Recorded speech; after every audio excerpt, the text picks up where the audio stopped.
Welcome back. Great to have you with us on Business Review. Members of global and African law enforcement, revenue and customs agencies are currently meeting in Cape Town to discuss the scourge of illicit tobacco, a sophisticated network of illegal cigarette smugglers spread out across southern Africa. And many of the dodgy smokes land up here in South Africa.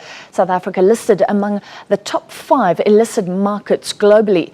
Last year, an estimated 1 in 3 cigarettes smoked in the country were illegal. The figure is still around 1 in 5. Around 700 million illicit cigarettes were seized during 2013, but millions more passed through South African ports undetected. Illegal cigarettes have not been declared for the so-called sin taxes, and many of them come cheap. It's estimated that more than 20 billion rand in taxes that could have been spent on housing or development has been lost since 2010. One of the things the conference will be looking at is the potential for smuggling to move to other southern African regions while South Africa clamps down. Well, let's look more closely at this. We're now joined by Francois from Merve from the Tobacco Institute, representing many of the established branding houses. He's live from our studio in Cape Town. Thank you for joining us, Francois. There's been a reduction in the past year, so we were at about 31% of all cigarettes being illegal last year, down to 23%. But how is this still happening with such flagrancy in South Africa? Francis, thank you very much. The problem is still big enough for us to initiate this conference, because whether it's 1 in 3, 1 in 4, 1 in 5, it's still a massive problem. And for us who are serious about the future of our country, for our kids, for our children, for our people and for our societies and communities, we're going to have to work much, much harder, because a quarter of the market is still illegal. And I can spell out to you, you know, the financial and the social impacts of this scourge is reason enough to call a conference of this magnitude, because we're going to have to become more serious, more focused and more collaborative as a region, and in partnerships between the tobacco industry, the legal industry and governments to bring this down. And we are positive that it can be done, because once governments started applying dedicated resources and dedicated attention to some of these illicit manufacturers, we suddenly saw the figure came down. But there's still a lot to do, and we believe there's still some low-hanging fruits which can be picked. Illicit cigarettes forms part of a bigger and a broader illicit economy, and it's got to be tackled head on. We need the political will, and we cannot build our country and the future of this country on the back of illegal activities. Okay, so you're saying still 1 in 4, about 23%. Is it this simple that you know that you're probably smoking an illegal cigarette if it's ridiculously cheap? Most definitely, yes. Francis, there's a number of indicators, and as I said, all of us will have to work much, much harder, and consumers and the general public out there have as big a responsibility as we have, as the tobacco industry and as governments have in this region, because that's where it starts. It's not just an innocent buying of a bargain if you buy a packet of illegal cigarettes. It seems like it, and you're just defrauding the government. But the social impacts of illicit cigarettes is much, much broader. We saw today in the conference, we heard speakers who know, talking about cigarettes being the money spinner, because it's a highly movable consumer good. It sells like hotcake. It generates money. It's a money spinner. And we saw today how that money is used, it's laundered and used to fund, for example, human trafficking for young girls operating as sex workers. We've heard from Interpol that it funds drug trafficking, that it funds weapon smuggling. So it forms part of a broader illicit economy, and consumers, it starts with consumers. So if you buy cheap cigarettes, you're not buying a bargain. We from the Tobacco Institute reckon that through thorough research, if you pay less than 16.50 Rand for a packet of 20, certainly the alarm bells must go on, because tobacco is a highly taxed product. 11.60 Rand is excise on a packet alone. That goes to government.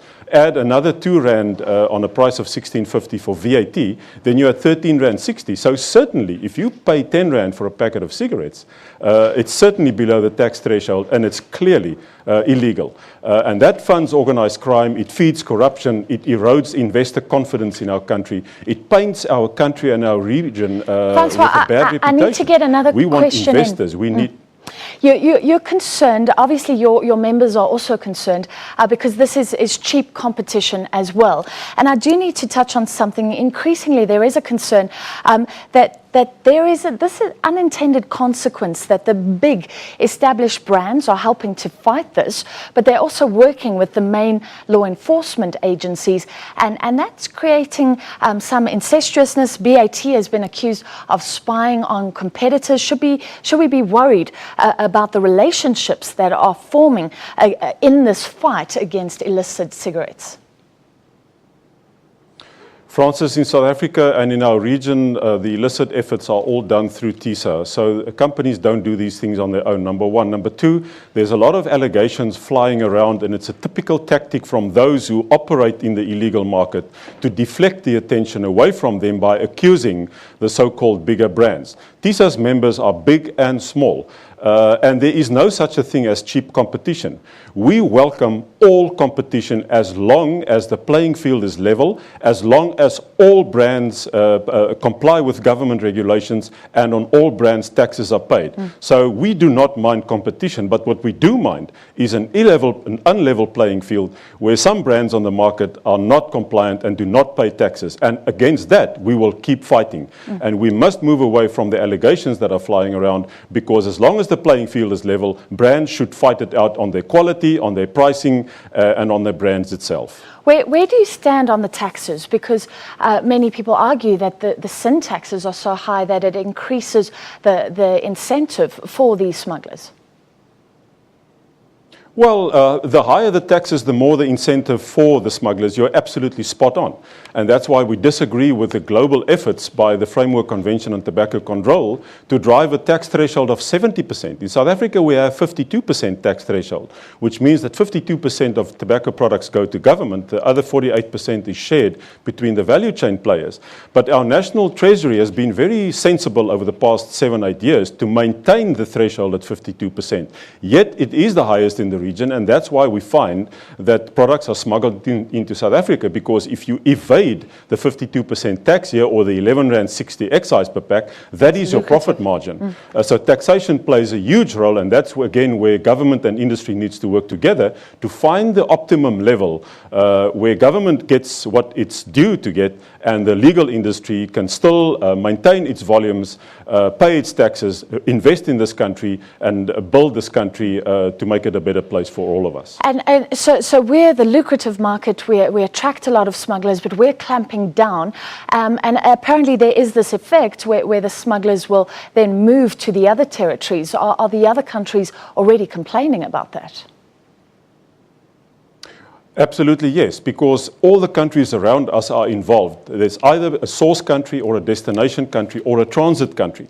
And criminal activities and criminal syndicates don't know borders of countries, so they move across. Wherever you clamp down a little bit in one market, it'll just shift to another market, because the manufacturing capacity, and this is a frightening figure, the manufacturing capacity is of such a nature that in our region, it can take over the entire legal industry. It can provide and flood the market with illicit products in totality. And then everybody will be losers. Governments will not collect taxes. The legal industry won't invest. Investors will flee from the country. Farmers will be involved in a nasty, illegal network of providing tobacco leaf to illegal manufacturers. So that's why I say this conference is to raise the awareness, build the relationships, try and get the political will from governments, because that's where it starts. And all of us, and we offer our commitment to government that we will work together to stamp it out, because we believe it's possible, and we're optimistic that if we get the political will from the highest level in our countries and in our region, and we cooperate, we can rid our country and we can become the preferred region for investors. Thank you so much. That was Francois van der Merve from the Tobacco Institute of South Africa.